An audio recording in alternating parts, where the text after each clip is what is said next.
എങ്ങനെയാണ് ഇത് പ്രവർത്തിക്കുന്നത്? അത് ഒരു പരാതി ഇപ്പം മൊബൈൽ ഫോൺ മിസ്സിംഗ് ആകാറുണ്ട്. അപ്പം മിസ്സിംഗ് ആയി കഴിഞ്ഞാൽ പോലീസ് സ്റ്റേഷനിൽ പരാതി കൊടുക്കുക. ആ പരാതിയുടെ റിസിപ്റ്റ് ഒരു വെബ്സൈറ്റ് ഉണ്ട്. അപ്പോൾ ആ വെബ്സൈറ്റിൽ CIR എന്ന് പറയും, എക്വിപ്മെൻറ്റ് ഇൻഡെക്സ് രജിസ്റ്റർ. ആ രജിസ്റ്റർ എൻട്രി നടത്തും. ആ റെസിപ്റ്റ് ഈ വെബ്സൈറ്റിൽ നമ്മൾ അപ്ലോഡ് ചെയ്യും. അപ്ലോഡ് ചെയ്ത് കഴിഞ്ഞാൽ ആ IMB നമ്പർ അതിനകത്ത് ഫീഡാവും. ആ ഫോണ് പിന്നെ ഒരു സിം കാർഡ് ഇട്ട് പ്രവർത്തിപ്പിക്കാൻ പറ്റില്ല, അത് ബ്ലോക്കാവും. മൊബൈൽ നഷ്ടപ്പെടുന്നവർ ഈ സേവനം കൂടുതലായി ഉപയോഗിക്കണമെന്ന് കേരള പോലീസ്. ഇത് നമ്മുടെ വൈഡ് പബ്ലിസിറ്റി കൊടുത്ത ശേഷം ജനങ്ങൾക്ക് നല്ല ലാഭമാവും. കാരണം എല്ലാവർക്കും നമ്മുടെ ഇപ്പോൾ ഫോൺ ഉപയോഗിക്കുന്നുണ്ട്. എന്തെങ്കിലും മിസ് ആയതിനു ശേഷം ഇതിൽ കിട്ടാൻ സാധ്യത ഉണ്ട്. നമ്മൾ 10 ഫോൺ ഇപ്പോൾ കിട്ടിയിട്ടുണ്ട്. പരാതി നൽകി ആഴ്ചകൾക്കുള്ളിൽ ഫോൺ തിരിച്ചു കിട്ടുമ്പോൾ സന്തോഷം.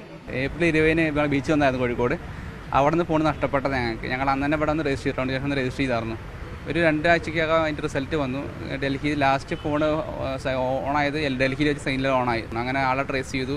റെയിൽവേ സ്റ്റേഷനിലായിരുന്നു നഷ്ടപ്പെട്ടത്. റെയിൽവേ സ്റ്റേഷൻ്റെ ഫ്രണ്ടിലുള്ള ബസ് സ്റ്റോപ്പിൽ നിന്നായിരിക്കണം.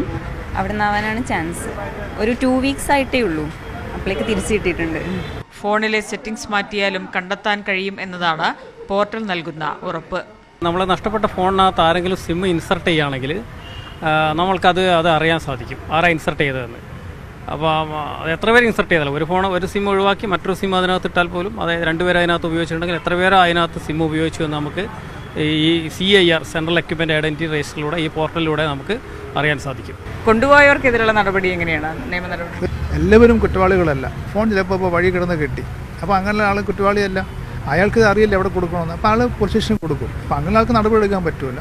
അല്ലാതെ പോക്കറ്റ് അടിച്ച ആളുകൾ അങ്ങനെ ആണെങ്കിൽ മത നടപടി അല്ലാതെ തന്നെ എടുക്കുന്നുണ്ടല്ലോ. അപ്പോൾ ആളുകൾ ഈ വെബ്സൈറ്റിൻ്റെ പേരും എല്ലാം ഓർത്ത് വയ്ക്കുക. ജോമിനോ